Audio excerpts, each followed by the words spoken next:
Olá, pessoal! Hoje a gente vai falar sobre a propagação e os efeitos do calor. Então, como a gente já tinha visto, né? O calor é um fluxo de energia térmica que se propaga de um corpo para o outro. Então, o calor é energia térmica em movimento. Essa energia ela vai se propagar entre corpos de temperaturas diferentes. Então, se você tiver dois corpos com temperaturas diferentes, então a gente tem que falar em calor.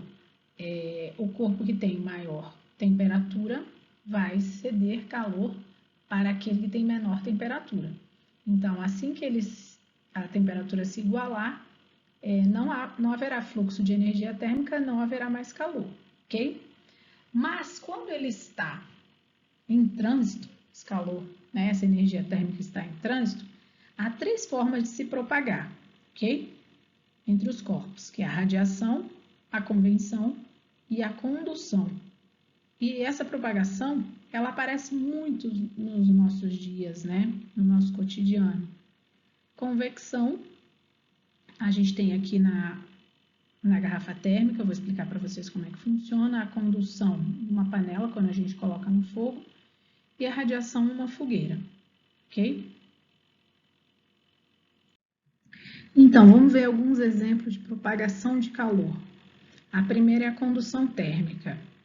A condução térmica ela vai ocorrer quando você tem troca de calor entre dois corpos que estão em contato direto ou que eles não precisam estar encostados, mas eles estão separados por um material que é condutor de calor.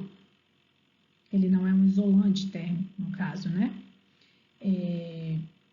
Então, a transmissão de calor, ela ocorre pela transferência das vibrações de uma partícula para o outro. Então, você tem a vibração de uma partícula quando você encosta esse corpo, que tem muita vibração nas partículas em outro que está parado, essa vibração vai se transferir para esse corpo que a vibração está muito baixa, né? Então, ele fala assim, ó, quando um corpo entra em contato com uma fonte de calor, as partículas microscópicas que constituem esse corpo recebem energia térmica, ou seja, elas começam a vibrar e produzem calor.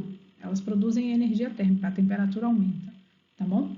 Isso aumenta o grau de agitação das partículas, levando a colidir com as partículas vizinhas. Então, quando você coloca um corpo em contato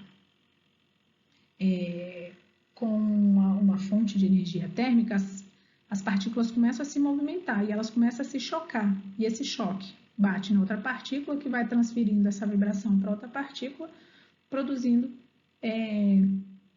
energia. Então, ela fala assim, ó, embora as vibrações das partículas aumentem, elas praticamente não mudam de posição. Elas vão se movimentando, mas elas ficam ali naquela área que ele está falando, né? Se movimentando. Desse modo, passando de partícula para partícula, a energia térmica flui ao longo de um corpo, aquecendo por inteiro. Então, essa partícula que está vibrando, ela se choca nessa que começa a vibrar e ela se choca nessa que começa a vibrar. Então, essa energia aqui, ó, ela vai sendo transferida por todo o corpo e ela ainda continua recebendo calor. Então, isso vai sendo transferido por todo o corpo, vai aquecer o corpo por inteiro. No processo de condução térmica, não há movimentação de material de um corpo para o outro, há apenas transporte de energia, ou seja, transferência de calor. As partículas elas não vão passar de um corpo para o outro, só o calor, só a energia térmica. E ele só vai ocorrer em meios materiais. Isso aqui não acontece no vácuo. O vácuo é a ausência da matéria. Então, a condução térmica, que é um tipo, né, de transmissão de calor, só vai acontecer se houver meio material. Então, o ar é um meio material, porque ele é matéria, é uma mesa de madeira, uma mesa de metal. Então, só quando houver meio material. No vácuo, não acontece. Aqui ele dá um exemplo. Considere 2 cubos de ferro, um a 10 graus e o outro a 30 graus. Então, o grau de agitação das moléculas desse aqui está bem maior. Eles não estão diretamente em contato, porque entre eles foi colocada uma camada de um outro material. Se Se por causa disso o equilíbrio térmico for retardado, dizemos que esse material que está entre eles é mau condutor ou um isolante térmico. Então, se eu tenho um material aqui, ó, que não deixa que esse calor se propague para esse corpo, o material que está entre um corpo e outro é mau condutor térmico ou um isolante térmico. O isopor, por exemplo, a gente coloca um refrigerante com gelo dentro do isopor, ok? Porque ele não vai trocar, ele vai trocar muito pouco, vai trocar pouca energia com o ambiente, com o ar atmosférico, porque entre o gelo e o ar atmosférico tem o isopor, então ele é mau condutor, ele não deixa esse calor se propagar, ok? Ou ele retarda essa passagem do calor, ok? Não existe um material que isole de modo perfeito e impeça completamente a troca de calor. Por exemplo, vai chegar uma hora que aquele gelo vai derreter. Por quê? Está havendo troca de calor? Sim, está havendo troca, mas essa troca ela é retardada, ela é feita de forma lenta, ok? Então, há materiais que retardam essa troca de calor. Não existe um isolante perfeito. Esses materiais são bons isolantes térmicos, eles não são perfeitos.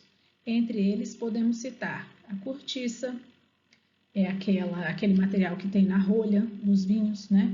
O isopor, a madeira, o ar, a cerâmica, o vidro, a lã de vidro, que é muito utilizado para se colocar nas paredes, entre as paredes da casa, para evitar que o som se propague. Se, por outro lado, a camada de material colocada entre os cubos, que foi nesse exemplo aqui, né, permitir a troca de calor, como se os cubos estivessem diretamente em contato, então o material é denominado bom condutor térmico.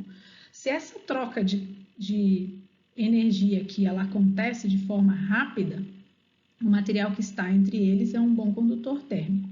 Embora não exista material que conduza de modo perfeito o calor, há vários exemplos que atuam como bons condutores. Exemplo, prata, cobre, alumínio, o aço, o latão, ok? Então, esses materiais